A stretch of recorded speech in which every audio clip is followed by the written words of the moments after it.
I'm Matt Gilhooly, and this is The Life Shift, candid conversations about the pivotal moments that have changed lives forever.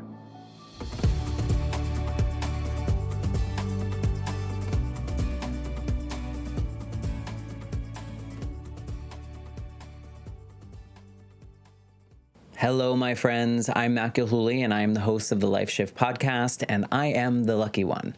I am the person that gets the opportunity to speak to all these amazing guests, and I'm forever humbled that everyone that has been on the show has trusted me with their story, and a lot of these stories are deeply personal. A lot of them are tragic or have tragic moments in them, and I think, what I love about the Life Shift podcast is, sure, some of these events are really hard to hear and experience, but I do find that every episode ends in some kind of inspirational way of hope and what we've learned as humans through the experiences that we go through. If you are a regular listener of the Life Shift podcast, or if you've never listened, what I like to do at the end of the story is kind of ask my guests if they could go back to that person right before their life shift moment, what would they say? And for some people, I ask for advice for people that are going through something similar.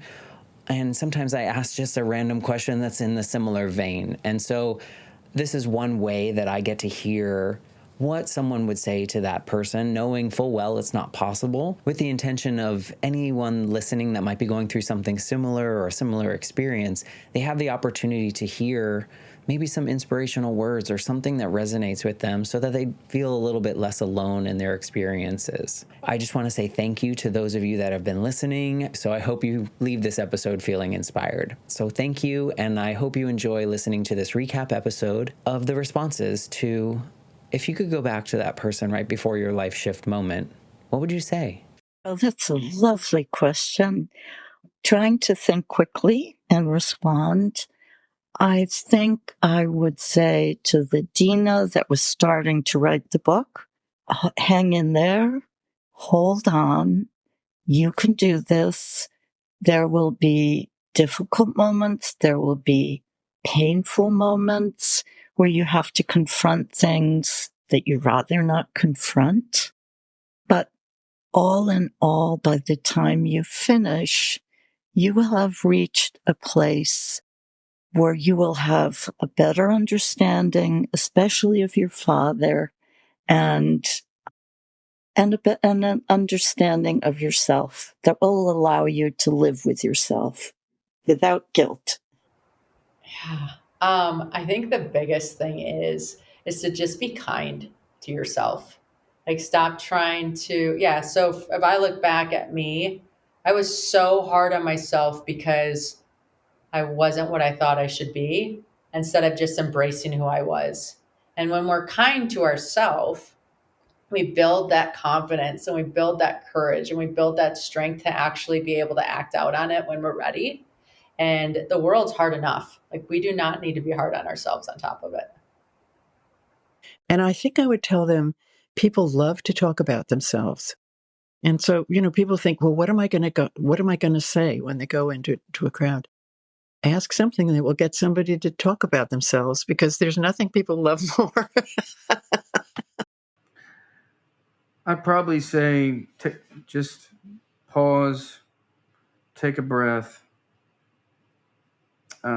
Things are going to end up a whole lot better than you could ever imagine at that point. And that's just, when I was going blind, before I went blind, if you had told me that I'd be doing what I'm doing today and have the level of and not even just traditional success, but like meaningful work, contributions to helping other people, and being able to do it in a way that, is consistent with my values and reuses and repurposes a lot of what I've been through. I kind of feel like I got the cheat code to life, to be honest with you. Kind of feels unfair that I get paid to do what I do. But it feels really great doing well by helping others do well for themselves. It's just phenomenal. I think about that question a lot. And I think whatever I would have said, I don't think that version of me would have believed. I would have been there. I would have hugged her and held her and said maybe nothing, just been with her.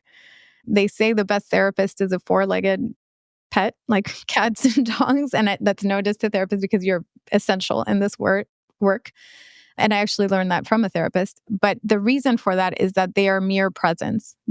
Pets are presence, fully in the moment. They're not necessarily, to our knowledge, thinking about the past or the present. They are here and they are in tune with our emotions and our beingness. And that is more than anything, oftentimes what grievers need is just that I'm here sitting in this with you. I'm not trying to fix you. I'm not trying to change the unchangeable, fix the unfixable. I am here with you.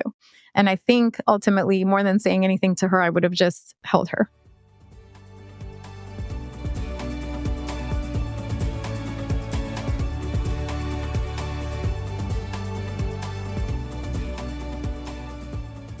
If you enjoyed this podcast episode, please rate and review on your favorite podcast app.